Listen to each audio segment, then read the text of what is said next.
podcast Binge Audio. On dit souvent à tort que la ménopause n'est qu'une affaire d'ovaires. Alors oui, évidemment que c'est lié, mais pas que. La ménopause et la périménopause ont aussi beaucoup à voir avec notre cerveau. L'un des symptômes les plus pénibles de cette période, c'est ce qu'on appelle le brouillard mental, un effet prouvé de la chute du dosage d'œstrogène dans le corps qui fait qu'on peut se retrouver désorienté dans l'espace. Pourquoi je suis entrée dans cette pièce déjà ? Ou perdre le fil de nos pensées, quand on ne bute pas carrément sur les mots ou sur les noms. Mais si, vous voyez ce genre de phrase. Tiens, tu peux me donner le... T'oublieras pas de passer au... Tiens, ce matin, j'ai croisé... De quoi me dire. Et je suis sûre que ça vous arrive aussi. Mais c'est pas possible, j'ai Alzheimer précoce. Je veux très sérieusement demander aujourd'hui à la gynécologue Lydia Marié-Semama, l'une des meilleures spécialistes de la ménopause, si le brain fog, comme disent les anglo-saxons, et ces petites étourderies peuvent indiquer les faiblesses du cerveau plus tard et comment y remédier.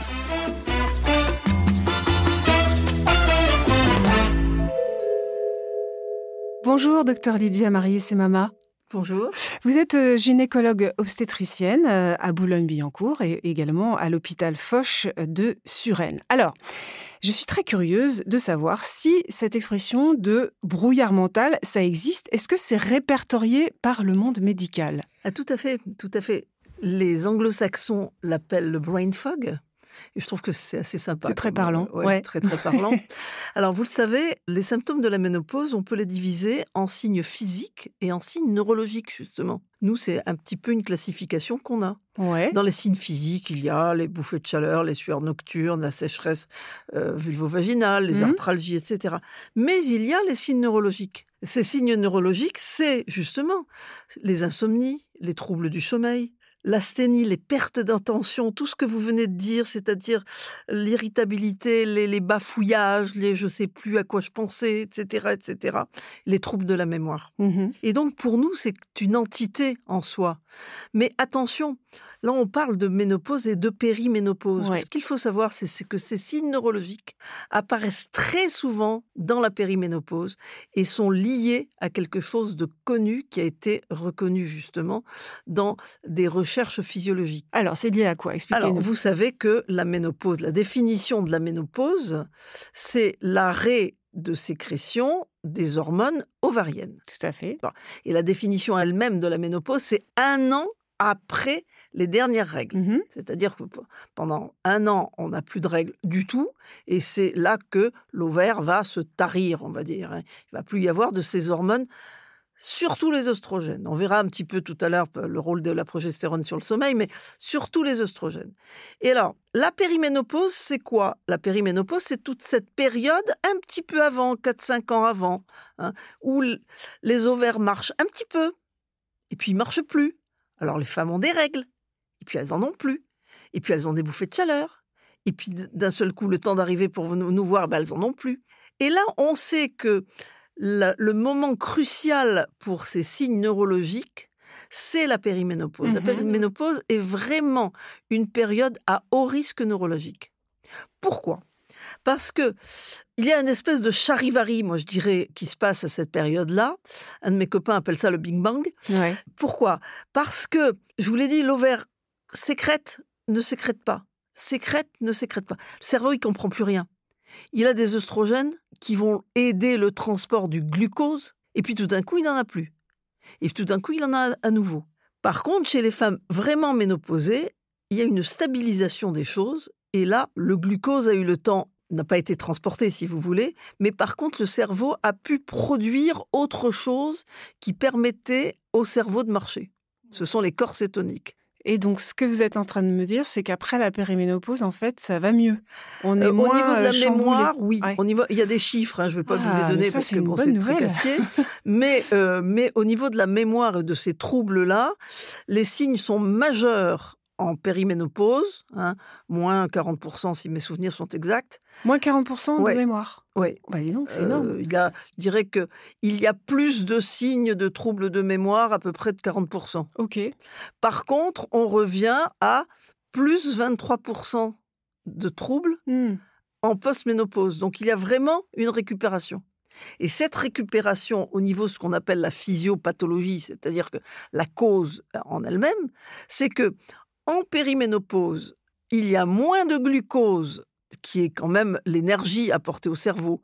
Donc, il y a moins de glucose qui arrive au cerveau, parce que le transporteur de ce glucose, ce sont les oestrogènes. En post-ménopause, le cerveau va s'adapter et va créer ce qu'on appelle des corps cétoniques qui vont prendre la place du glucose, si vous voulez, au niveau de l'énergie. Et là, il va les prendre en détruisant les gaines de myéline et en se créant de l'énergie propre. Mais alors juste pour peut-être un peu vulgariser ce que vous dites, le glucose qui va jusqu'au cerveau, qui est facteur d'énergie, c'est lié aux glucides que l'on mange ? C'est le même ? Pardon, c'est un petit peu... c'est lié aux glucides, aux sucres lents qui vont apporter l'énergie, parce que de toute façon, les glucides, les sucres lents vont apporter l'énergie qui va permettre à un corps de marcher, de fabriquer tout ce qu'il faut, etc., etc. Mais d'où ces petits problèmes on va dire des problèmes de concentration, c'est parce qu'il a moins d'énergie, le cerveau, alors oui, c'est pour absolument. Ça. D'accord, je Il comprends. a moins d'énergie. Ok. Il a beaucoup moins d'énergie. Alors, il faut quand même savoir que le cerveau représente 2% du poids du corps. Il consomme 25% du glucose. Oui, c'est ça. Il demande beaucoup d'énergie. Et 95% de l'énergie du cerveau vient du glucose. Ça, c'est en période de périménopause. Et donc, pendant cette période périménopause, il y a moins de glucose qui arrive au cerveau. Donc, il y a une perte de cette énergie qui va permettre effectivement au cerveau de travailler tout seul. Comment est-ce qu'on distingue ce qui est l'effet de la périménopause, de la fatigue, de la nervosité ? Parce que moi j'entends souvent, comme je disais, « Oh là là, j'ai Alzheimer précoce, c'est pas possible ». J'entends aussi les femmes dire « Je ne me sens plus moi-même ». Mais comment on fait la distinction entre ce qui est lié à nos variations hormonales et puis ce qui est juste de la fatigue ? Moi, je dirais que quand elles viennent en parlant de fatigue, elles parlent d'autre chose. Il n'y a pas que de la fatigue.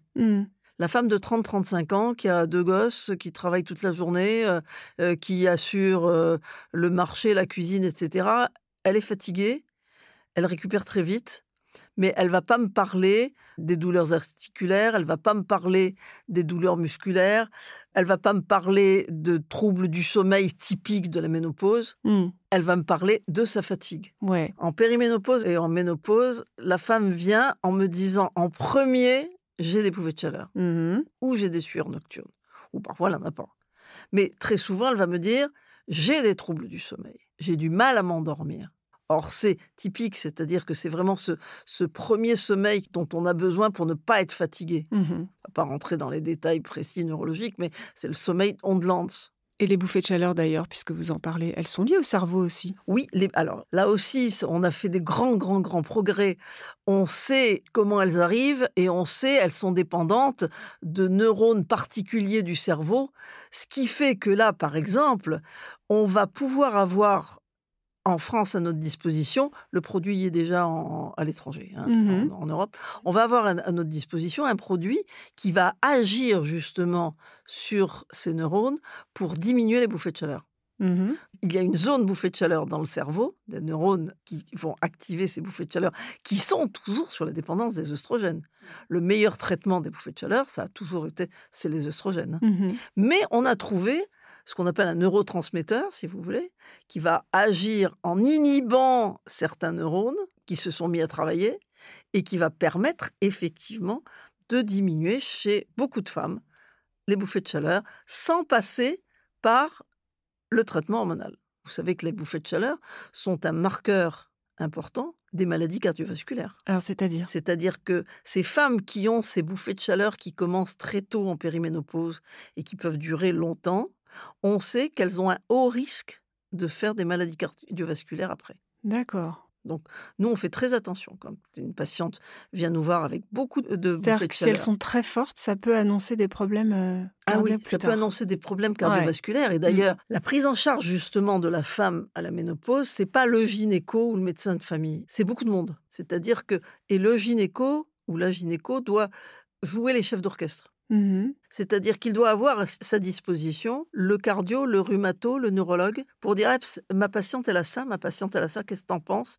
Est-ce que, par exemple, dans les facteurs de risque cardiovasculaire, avant, on pensait que les femmes avaient les mêmes risques que les hommes. Oui. C'est vrai qu'elles ont des risques communs aux hommes, mais elles ont des facteurs de risque féminins. Et on sait que c'est la première cause de mortalité aujourd'hui, me semble-t-il. Oui, chez les femmes, c'est la première cause. Pour les hommes, c'est le cancer. Alors que quand on pose la question aux patientes, elles sont persuadées qu'on meurt plus de cancer du sein que de maladies cardiovasculaires. D'où l'importance de faire ce qu'on fait ici, c'est-à-dire de parler de périménopause, de ménopause. Absolument. Et des incidences sur la santé. C'est un marqueur. Alors, je parlais des risques cardiovasculaires typiquement féminins, qu'on a passé sous silence pendant longtemps. Il y a le syndrome de l'ovaire polykystique, dont on sait qu'il va provoquer des troubles de métabolique et donc facteurs de risque cardiovasculaire. C'est-à-dire des kystes sur l'ovaire, pardon, je traduis. Le syndrome des ovaires polykystiques, c'est des ovaires qui ont plein de petits kystes et qui fonctionnent très mal. Donc, il y a des troubles hormonaux. Et c'est associé parfois à beaucoup de poils, ce qu'on appelle l'hirsutisme ou l'hyperandrogénie. OK. Une obésité, donc voire un excès pondéral. Et parfois, une infertilité. Donc ça, c'est les syndromes des ovaires polykystiques.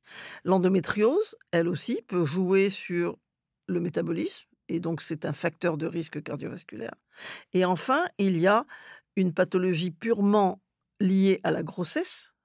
C'est ces femmes qui ont une hypertension pendant leur grossesse, voire ce qu'on appelle la prééclampsie ou la toxémie, qui sont des formes beaucoup plus graves de l'hypertension. Et les femmes qui souffrent de diabète gestationnel. Donc ça fait partie des femmes qui ont un haut risque cardiovasculaire. Et vous avez raison, il faut vraiment considérer la femme dans son entièreté. C'est-à-dire qu'on voit qu'il y a à la fois des choses qui se passent au niveau des ovaires, mais aussi du cœur et du cerveau. Et du cerveau. Et donc, c'est pour ça que je vous dis que ces femmes-là, il y a le cardiologue. On lui demande un bilan.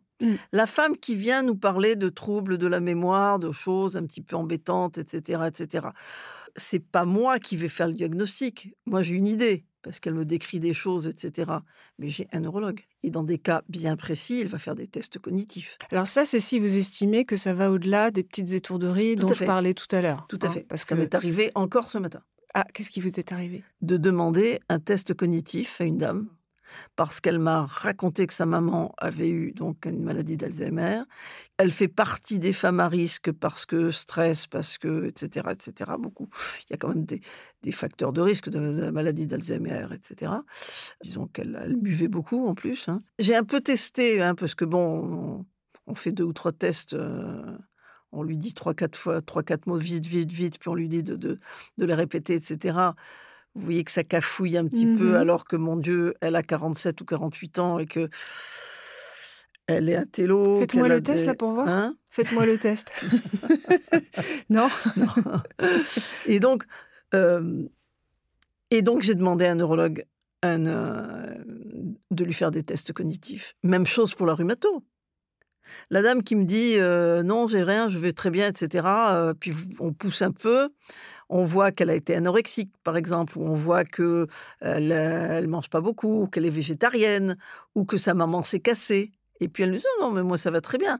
Oh, simplement l'année dernière, je suis tombée, je me suis fait une fracture du poignet.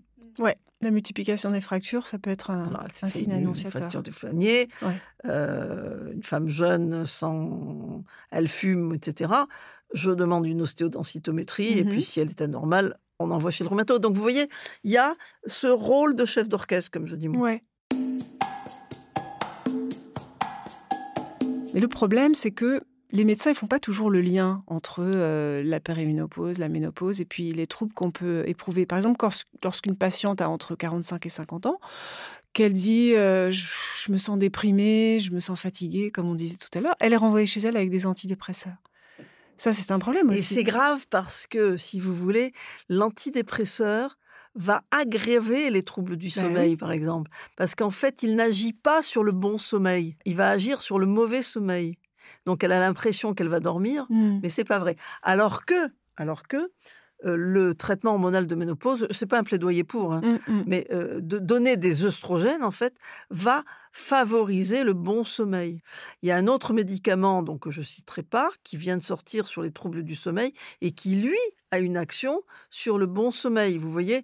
Donc il faut prendre en considération ces problèmes-là. Pourquoi troubles du sommeil pendant la ménopause, en périménopause? Parce que c'est un cercle vicieux. Elles ont des bouffées de chaleur, elles ont des sueurs nocturnes. Alors sueurs nocturnes, chez certaines, quand elles vous les décrivent, c'est horrible, hein, Ah oui, c'est-à-dire c'est que le lit trempé, c'est quoi. le lit trempé, Ouais. et puis après elles ont froid. Mmh. Donc qu'est-ce qu'on fait? On se lève et on se change, puis après on dort plus. On dort pas, ouais.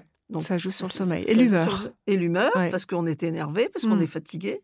Donc cette fatigue, que je vous dis, la différence de la fatigue de la femme active, de 30-35 ans, c'est pas la même. C'est pas la même parce que, bon, elle est fatiguée quand même, mais celle de 45-50 ans, elle est fatiguée, elle a des sueurs nocturnes, elle a des bouffées de chaleur, elle a des douleurs articulaires, elle a tout un ensemble de choses qui fait que, personnellement, je veux dire, hop, elle a besoin qu'on la prenne en charge. Vous savez aussi, ce que j'ai remarqué, moi, c'est qu'à ce moment-là, on a un peu moins de, ça va avec le brouillard mental, hein, mais de répartie, de vivacité. Moi, j'ai éprouvé ça un peu à mon travail. Je cherchais mes mots, le fil de mes pensées. Ça revient après, vous nous avez dit tout à l'heure. C'est pas une fatalité. Ça revient pas totalement des fois, mais ça revient.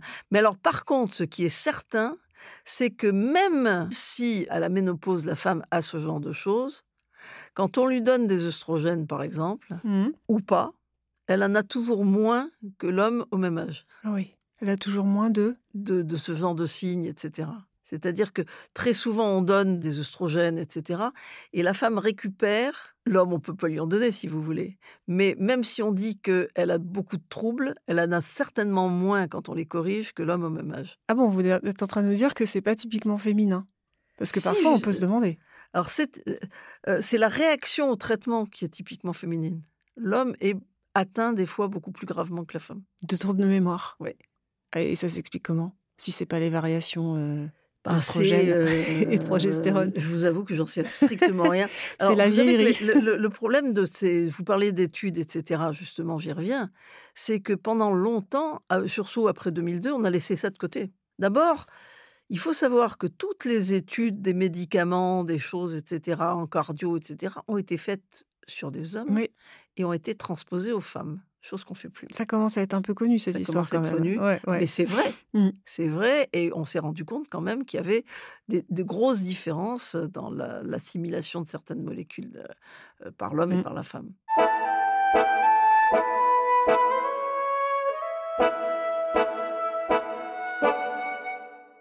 Et c'est dangereux, cette méconnaissance, justement, des particularismes féminins, parce que j'ai lu aussi que 2 fois plus de femmes sont sujettes à la dépression et peuvent développer la maladie d'Alzheimer.